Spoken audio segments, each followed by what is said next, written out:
Saan nagsimulang magbago ang lahat?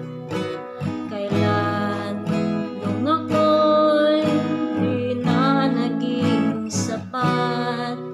Ba't di mo sinabi nung una pa lang ako ang kailangan? Pero siya